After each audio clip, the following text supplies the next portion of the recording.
Okay, so welcome on next of the series of our seminars. Let me introduce Mr. Wilfried Lepuschitz, which is a managing director of the Practical Robotics Institute of Austria. What does it mean is the topic of today's lecture. We have a joint project for next 4 years, I think, so now 3 years we will be in total cooperation, and now we will see what they are doing, and I hope it will be interesting for all of you. Thank you. All right. So PRIA is the Practical Robotics Institute of Austria, and in the legal form we are a non-profit association. I believe similar things exist in Slovakia, and it was founded in 2012 with the aim for encouraging more young people into engineering and science, because I guess it's a similar situation here, but in Austria we definitely have a lack of people that want to go into engineering studies. Not only on the university level, but also on the lower levels like technical high schools and stuff like that. And so my colleague Wilfried Lepuschitz had the idea 2012 to found PRIA in order to do some actions against that. And from the history it was that we did already a project at university, Vienna University of Technology, for encouraging young people into engineering in 2009.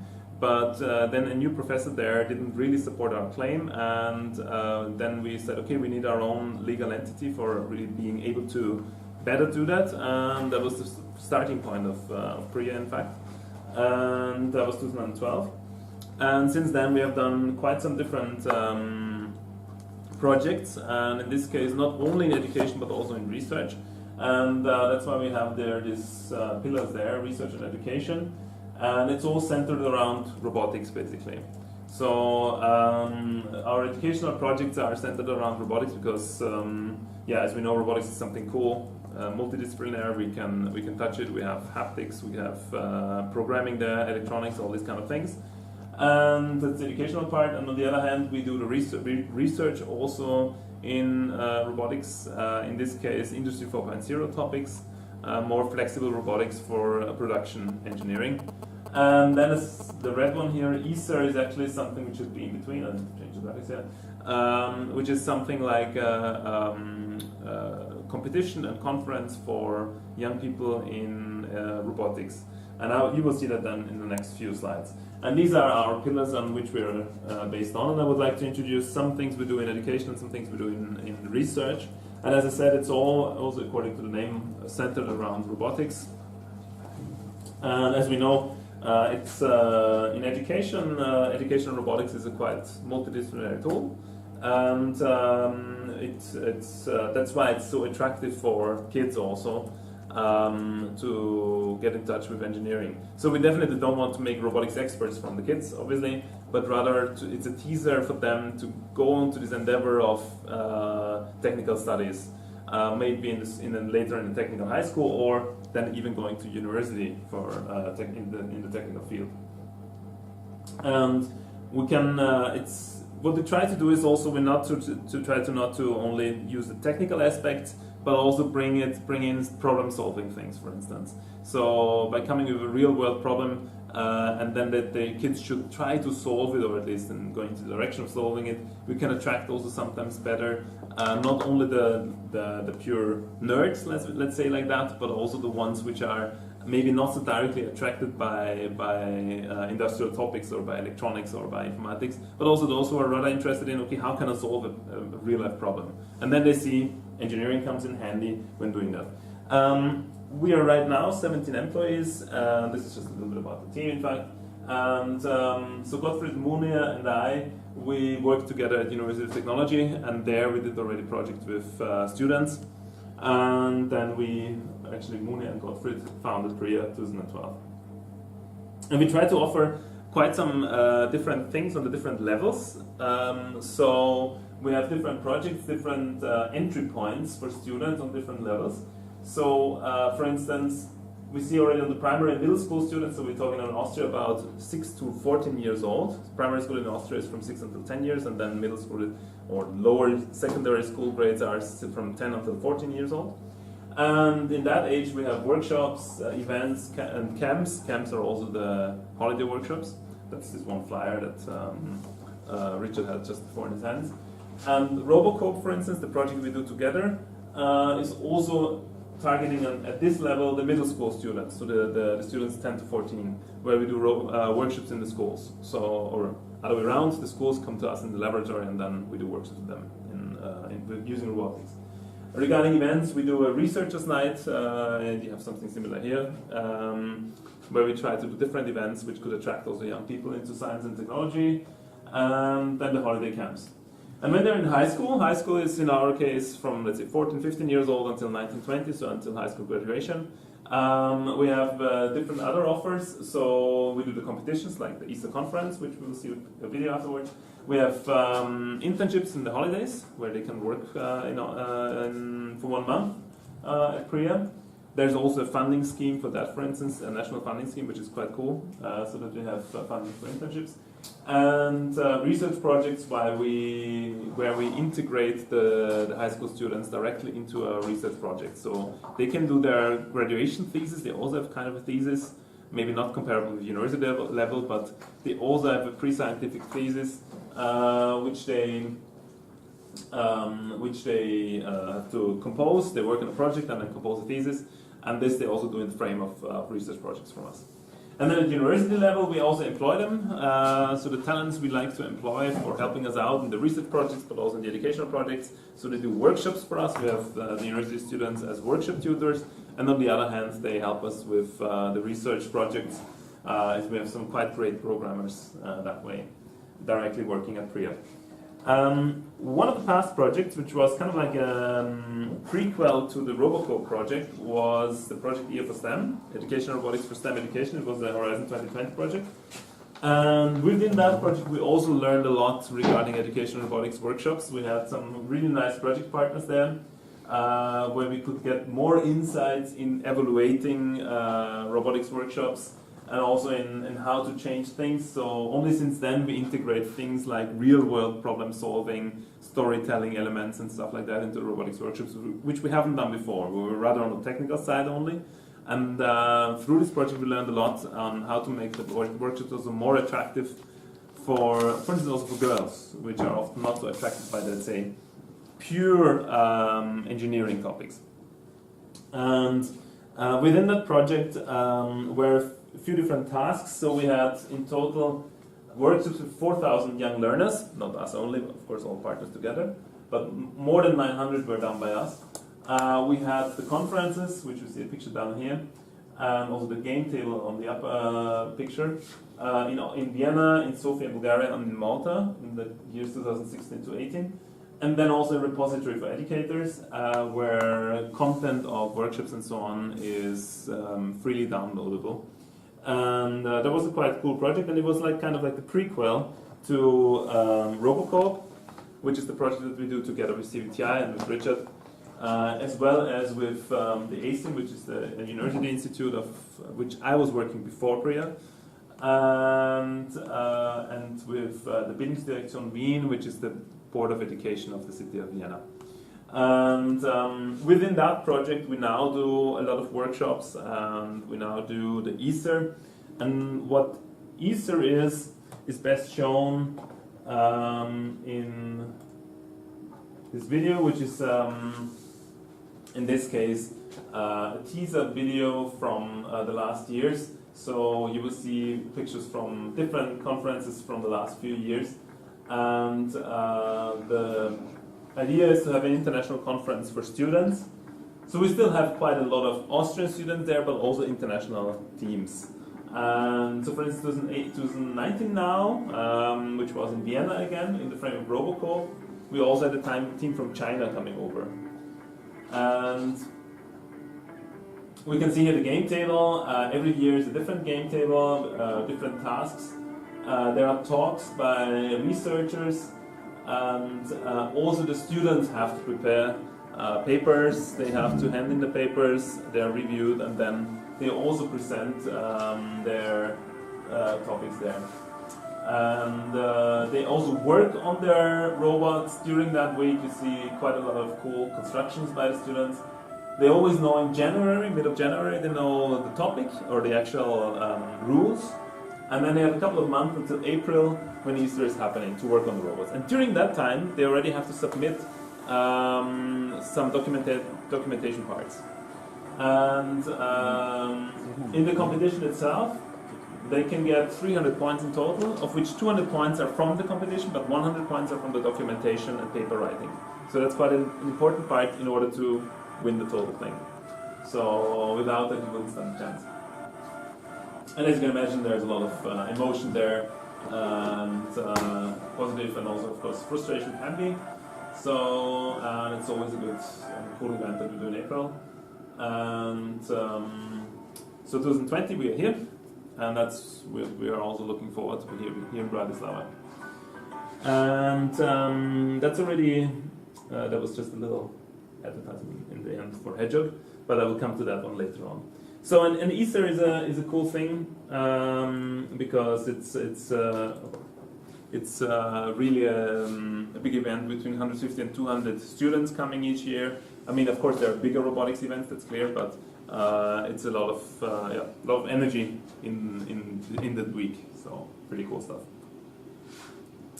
Another project that we are currently doing, but we're finishing it next year, is Makers at School. That might fit to Fab, that's why I left it there too, because it might fit to this very location. And the Makers at School goes into this maker direction, so maker movement. As you know, of course, this is a quite promising field also for encouraging young people to get into engineering, technology, entrepreneurship and things like that. And there is a quite cool funding scheme in Austria which is called Talente Regional, where you can fund projects which include natural sciences and technical topics into school activities. We do it together again with ACEN, so my old institute at university. Then the Institute of Production Engineering, it's the EFT here. And then Maker Austria, which is it's also a fab lab. It's a non-profit association, quite a huge area with laser cutters, 3D printers, all kinds of tools. And then Digital City Vienna, that's rather for PR reasons that we included here, because they are quite good at supporting digitalization processes in education, and they're also helping us out with publicity in this case. And the idea was here with Makers at School to communicate a better understanding of the maker movement, because that's something where young people can get engaged with and encouraged to do their own thing. And there are a lot of skills required in order to become an entrepreneur. We're not going into managing skills here or anything like that, because we're going into the primary schools and the middle schools again, so we're targeting between 6 and 14 years. So we're not going into leading a company or anything like that there, but rather into things like design thinking, into the different maker tools, 3D printing, and programming. We also give them an overview about research, technology, and innovation. So things like that in different workshop formats. Because these are all useful skills in order to become an entrepreneur one time. Again, it's more a teasing thing between for the young kids in order that they might be encouraged to pursue such a career later on. And so we go into design thinking, where it should foster the creativity to how to create an idea, how to create the idea for a product in the end also, and in the end we put it also a bit into the direction of robotics, as this is a core topic from us. So they should then also design a robot for given requirements. So there are different tasks in such a workshop, which lasts 3-4 hours in total, and which they're doing in this design thinking workshop. And then they go into the Fab Lab of Maker Austria, and there they learn different technologies that they can use in order to make products. So various machines and tools like laser cutters and stuff like that. And what they're doing is they're building such a robot platform, as we can see here in the picture, using these different technologies, cutting out from this plastic piece some electronic stuff, soldering, wiring, in order to build that thing. And that's another 3-4 hours where they're learning that kind of stuff. And of course, 3D printing cannot be missed as a very promising technology. That is done by the EFT, so this institute from Vienna University of Technology also. And they are doing it in the pilot factory. That's a research factory. It's not a real factory where they're producing big amounts of stuff, of course, but it's more like a research lab, and it's called pilot factory. And there the kids see already a lot of different industry robots and CNC machines, And then they learn about 3D printing, and they use this online tool Tinkercad, which is freely available to use, and they do print some stuff. And then they come back to us, and we do some programming. And for programming, we use our Hedgehog controller, which I would like to show them afterwards as well. And because it's quite useful, it's quite cool. Depending on the age, we can do graphical programming with them or textual programming. And so in these 3-4 hours, we give them some basic ideas about programming, and they're using these kind of robots, as you can see here. So the controller, some motors. It's a quite simple thing, of course. And so they learn some basic concepts about what it means to program something. And this is like a nice roundup of skills. And then we have, as I said before, the workshop also which is about research, innovation, and technology, where we want to give them more ideas how research works. And we have evaluated that also. And we could see that these were the questionnaires before the workshops. And we had 179 pupils, ranged from 8 years old until 13 years old, roughly.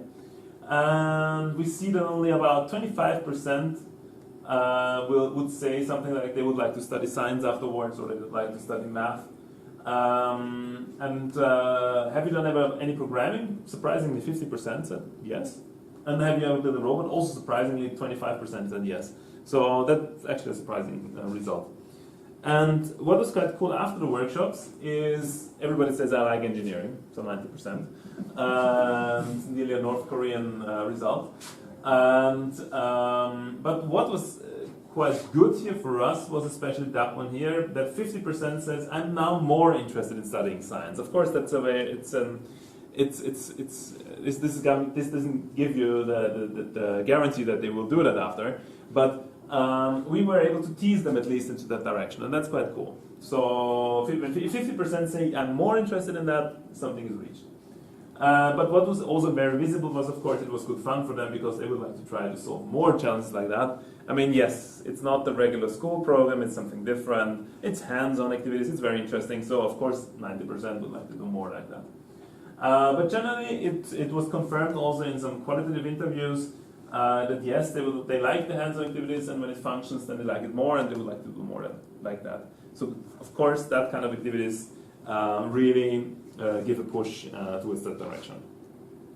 And that's quite cool.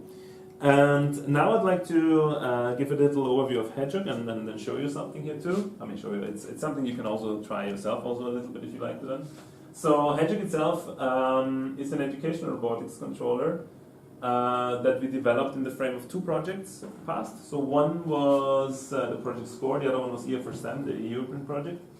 And within that project, we developed the controller, also previous versions of it, of course, until we are at that version, and also the graphical programming environment.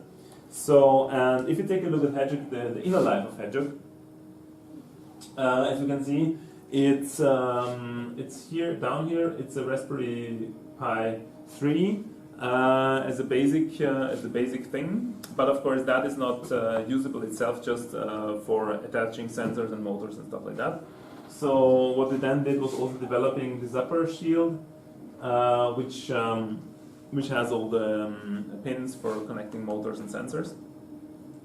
And then later on, if you now look at this one here, there's another shield again up here, which is then meant as the driver shield in order to use Lego Mindstorm stuff as well. So then we can use the Lego motors and the Lego sensors. We did use before for the workshops also from Botball. This is an American program that we use for the student conference also, the sensors and motors.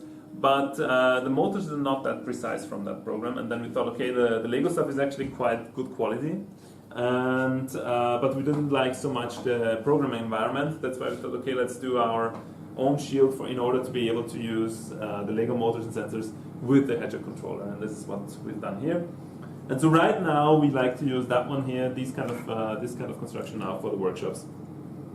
And if we take a look a bit more onto this little chart here, then we see the software controller, which is the Raspberry Pi, which offers quite some things. So on the Raspberry Pi, there's the development in the IDE running on the Raspberry Pi.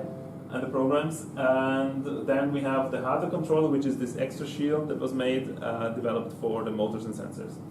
And so that we can connect them to that. And the cool thing is, you don't need to install any software on your computer, so you can directly use it in the browser, and which I will show then in a second. And of course now we want some updates, but anyway. So that's a cool thing. So the programs run directly on the controller and can be programmed through the browser. And you just need Wi-Fi. That's why I took this little router here with me. And what kind of connections do we have? We can connect 4 motors, 6 servers, and then we have 8 I/Os that can be either digital or analog I/Os. And then we have, as you can see, some more interfaces also on the controller or on the Raspberry Pi that we can use for attaching further hardware on the controller. So I will now switch and connect. Turn this one on too. And second, should have connected that one before already. So otherwise we have no battery.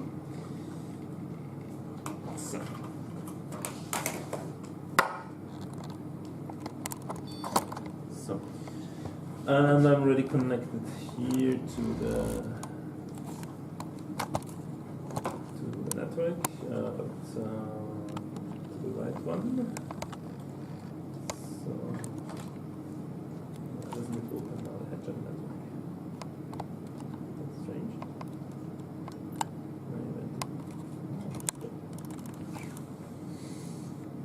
Okay, maybe I'll make a hotspot with my phone then.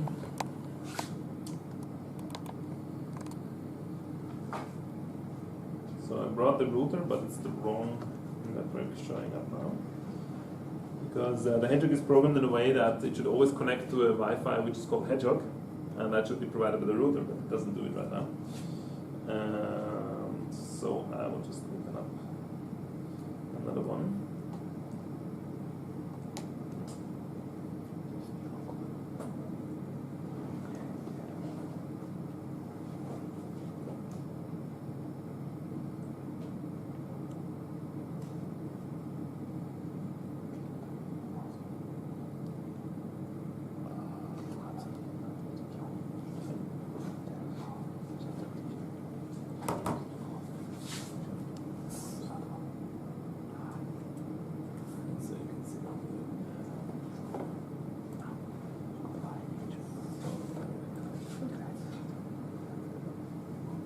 No, I'm not sure that one. Switch that one on again.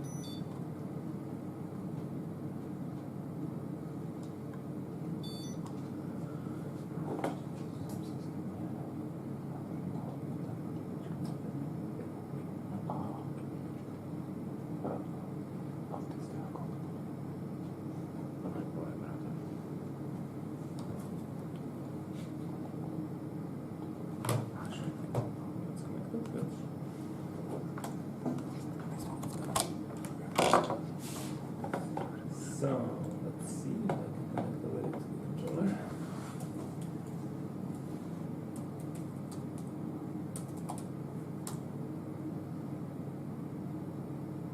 Yeah. So, and now, as you can see, that's already directly on the controller. So, and here we have motors, sensors. So, for instance, I think it should be this one here. I just try this one now. Which one it is? Down here, digital 8. This one is it. Most likely, yes. So, and now we're already connected here. We can see directly on what is happening in this. Turn it on so that we don't have. So, these pull-up resistors have to be turned on, in fact. So, and now we see only on digital 8 now the signal what is happening here when I press this button here. And also we have, of course, the motors we can directly use here. So let's turn them on here.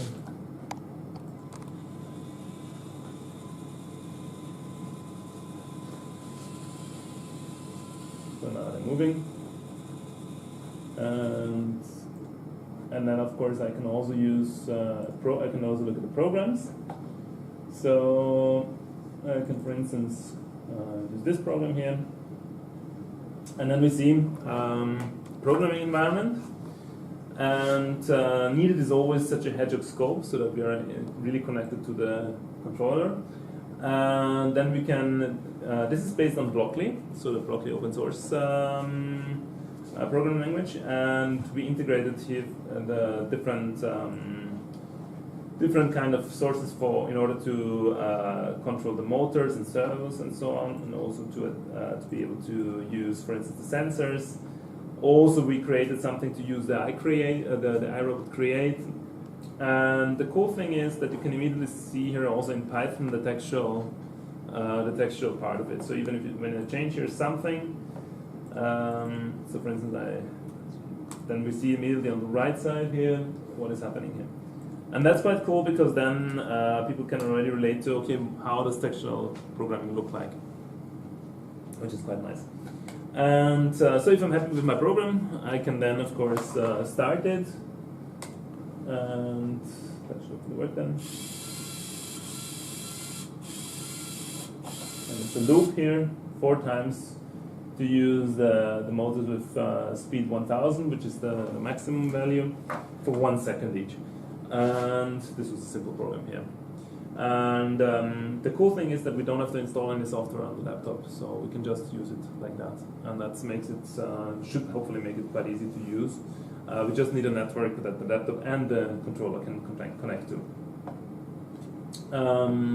So then, of course, there are the usual other Blockly elements that can be used, like mathematical things and variables, function, and so on. So yeah, and this is what we use in our program workshops in all cases, which is a quite nice thing. And that's so far in a nutshell to our education activities. And now I'd just like to give you a little outlook also on our research activities that we are doing. So there is one project we have right now which is called No Drift, and sorry, the subtitle is not correct here, so this is not top. So this subtitle here is not correct. But anyway, the topic of No Drift is the development of a knowledge-intensive cyber-physical system with the idea of making production with industrial robots more flexible. For those of you who have used already an industrial robot, right now they are still kind of inflexible in the way that they are pre-programmed, and then there's teaching process where you put them to the right points in their working room, and then of course they're very efficient and very fast workers on doing what they should do. But if you want to change it all, it's quite an effort to do so. What we would like to go there is to use a product model. And we have this use case from one of our project partners, which is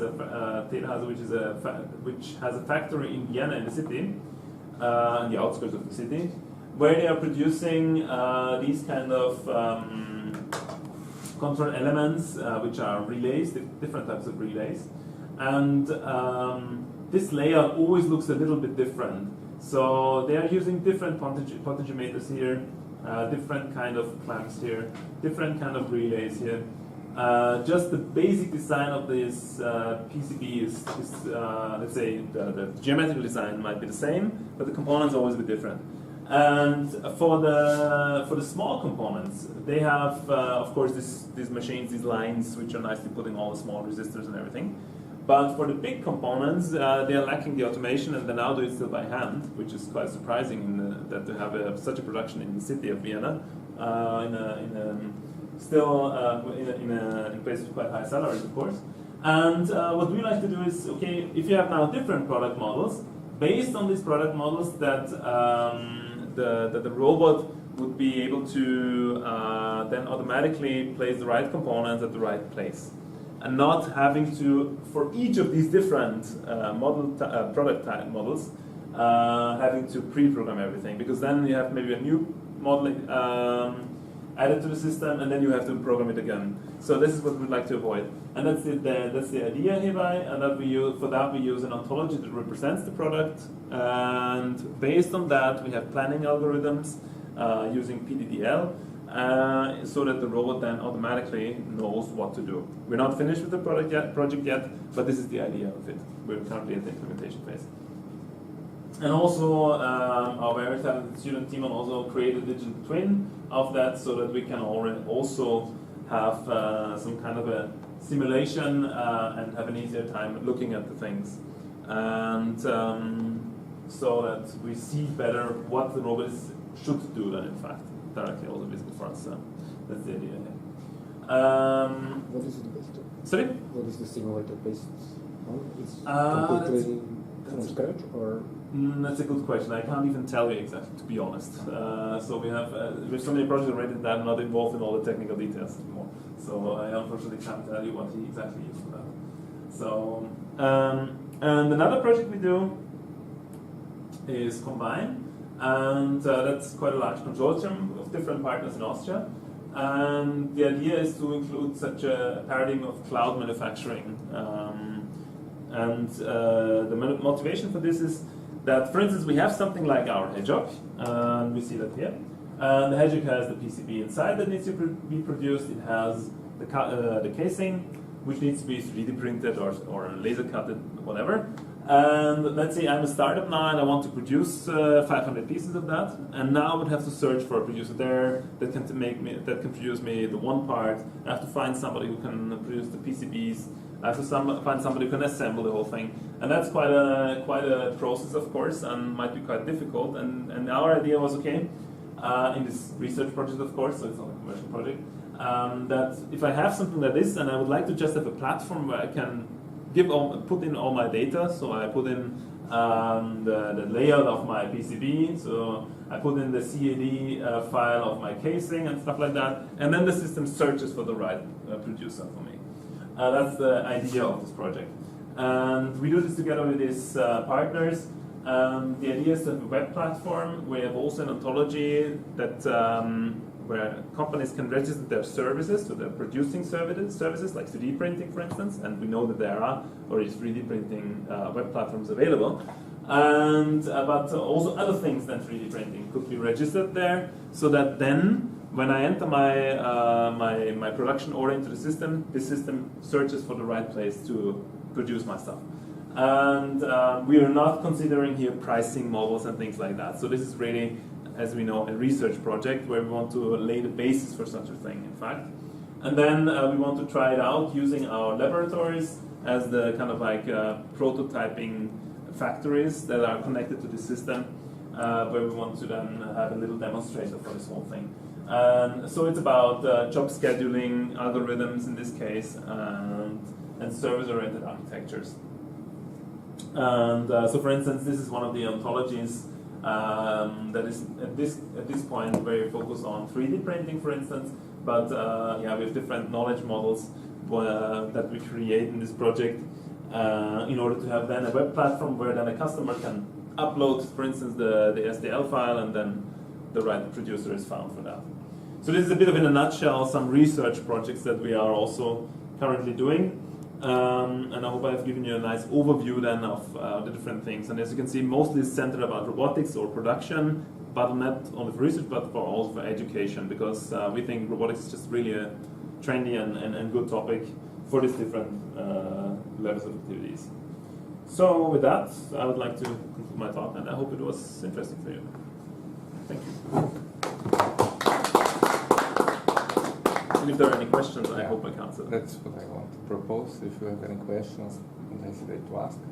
Or if you want to try out Hedgehog also, it's also, of course, you're welcome to do so. What happens if two people simultaneously try to connect to the Hedgehog? That's a good question, which I personally now can't answer. We would have to try it out to see what happens. We are currently working actually in one project on a platform, or on enhancing it so that two people can simultaneously code one Hedgehog. So what we want to reach is something, as we know it from Google Docs, that you're working on the same document without really like disturbing each other as such. that it's really just possible to do so, and that's what we're currently doing for the Hedgehog controller also, that two people can at the same time use one controller to do something there. We call it Hedgehog Cloud project, we call it. And that's where this should get in a state that should not cause any trouble. Right now I can't even answer that question, we will have to try it out to see what happens. I have one question. So if I make a Wi-Fi from my mobile and call it Hedgehog, then I can program this robot. Yes. So if you call it Hedgehog and you put the password also on Hedgehog, and it will automatically connect to that Wi-Fi. If no other Wi-Fi like that is there, of course, then yes. Then you can open a browser on your phone and I can program it. Yeah? Yes, that's the idea. Yeah. Yes. I mean the IDE is not yet in a responsive way that it is really good for a phone, to be honest. So right now it's good on a laptop. It's not good on such a small screen right now. So it works, of course, in the browser on the screen, but it's not. Yeah, you won't be so happy probably about it.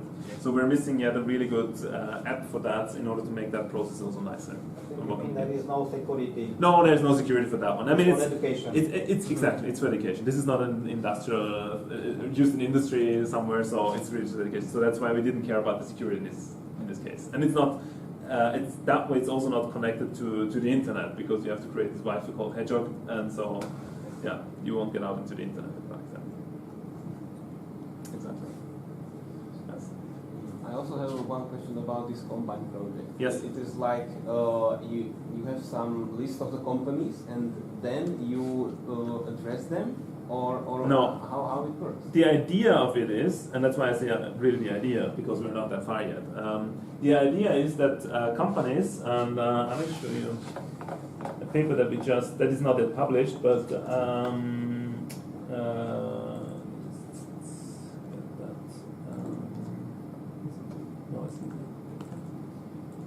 So the idea is that that a company can register their service. In fact, so they register something that they offer 3D printing, or they offer laser cutting, or any of these kind of things. Then they have to put there also what kind of service is it, what kind of category. So we have some defined categories, and then also what requirements do they have. So what kind of data do they need in order to do such a thing. And then also we have, and that's quite simple, put here quite simple now, but we already have some criteria regarding the quality that, for instance, 3D printing are different qualities possible, of course, different materials possible, of course. So right now we are at the stage of developing a 3D printing ontology where this knowledge is there that such things like, that afterwards a user can decide, I want this type of quality, and then the system gives me the right producers that can produce in this type of quality or using this kind of material that I want. So it's like a high or a big database of the 3D printer or the 3D printer offers, something like that. You might say so if you just would talk about 3D printing and such, but it's not only limited. The idea is not to have it limited to only 3D printing, and the idea is then that you also have, and that's what a partner of us is working on. Scheduling algorithms that once I put my job into the system, it knows it doesn't just pop up and gives me suggestions. You can make it there, you can make it there, there, or there. But also it already like calculates where it's best to produce it now based on the schedules of those companies. So there are some ideas like that in there, and it's a research project, of course, so it's not meant to have a commercial outcome as such, but it's to try out such things. And not only 3D printing, but I mean, the case of 3D printing is one of the, let's say, easiest ones if we just look at 3D printing just by itself. Because anybody at home could make a 3D printer and then offer something to that system. But there are more complex cases, of course, than 3D printing, and PCB production is already one. And even more complex is then something like assembly, because assembly can be very different, whatever product you want to assemble. And so it's also a lot about getting the basic research on what do you need in order to do these different kind of processes, and how to get them connected to such a platform. So I can make a list of these services, yes, and then everything is done for me. So I have want to waste the time to search these services. Exactly. So I'm now the one who wants to make. I'm not the one who wants to produce this Hedgehog 500 times, and I don't want to start to look for producers of the PCB boards for where can I produce this casing. So, but rather I have my layout of my PCB board, I have the CAD file of my casing, I put it into the system and the thing itself searches for it. But of course, again, we're not, for instance, including here not the pricing things and things like that. That would be too much into one project, so it's not possible. It would be too much already, yeah. And because then you have to add a lot of things like enterprise resource planning, software, where the material comes from, how much does it cost, and so on and so on. So it gets quickly somewhere, you know. But as a research process, it's quite interesting, and it's a trend at the moment because we're not the only one doing such things, of course. So we have seen that such projects exist already on the European scale, and with such ideas of connecting different factories to one platform. And that's the basic idea of it. Sure. Yeah. In fact, there is a Raspberry Pi inside, and one has extra shield, yeah.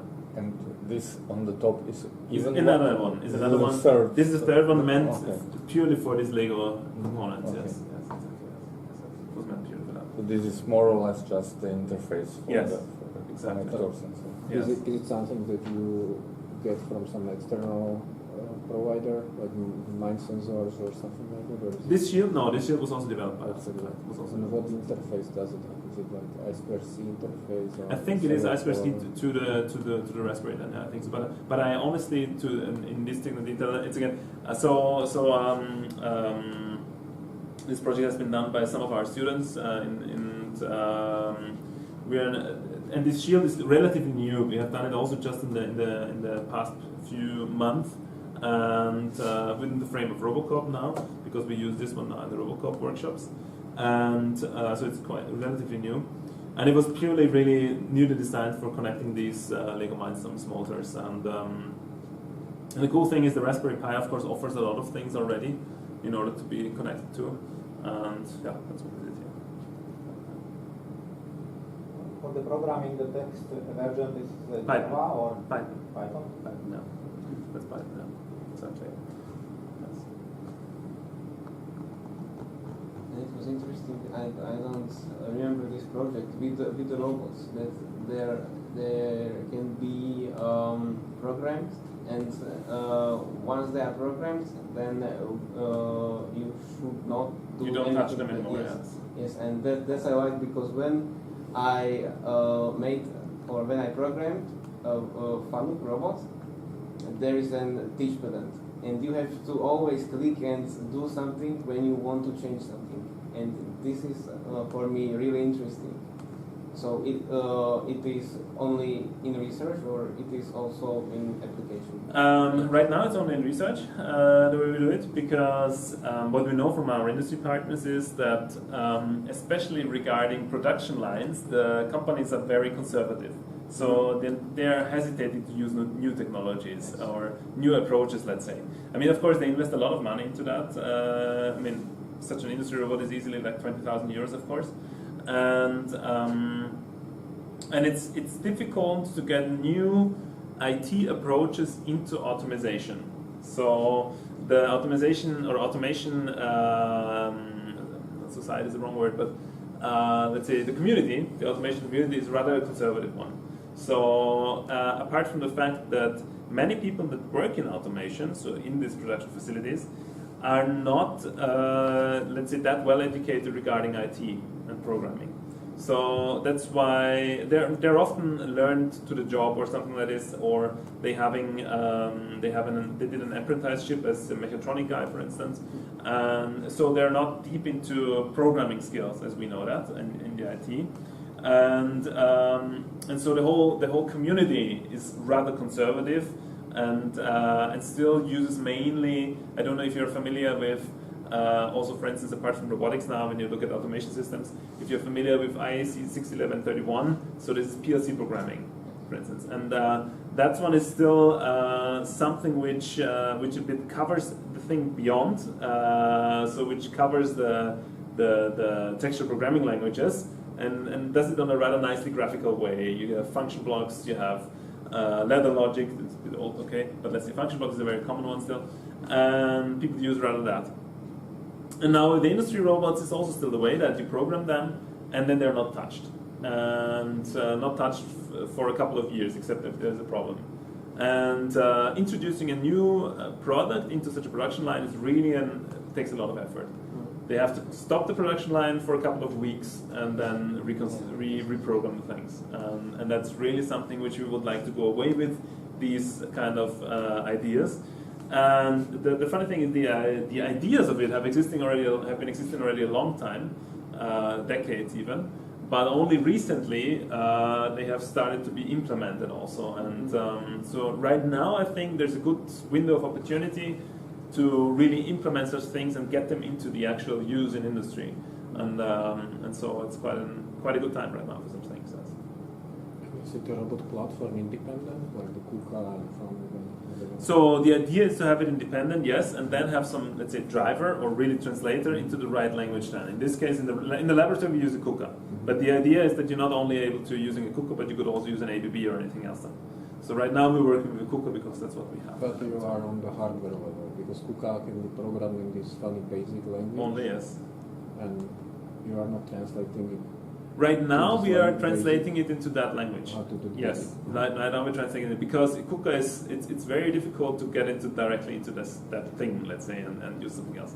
So and the same problem you have with ABB. They have the language Rapid, and that's the ABB language. So they have their own proper languages. So you have to translate always this outcome of. I've been playing with this for a while, right? But these were very old versions of KUKA. This KRC software, and the only possibility to interface with it was over a serial port. But I don't know, in the new version maybe you have Ethernet or. Yes, you have actually access to the internet normally to that one, and but as I say, it's like still the principle hasn't changed that you have to use this language in order to program the robot. So it's still very inflexible in this case. You have to use what is there. Are you able to connect camera to the robot?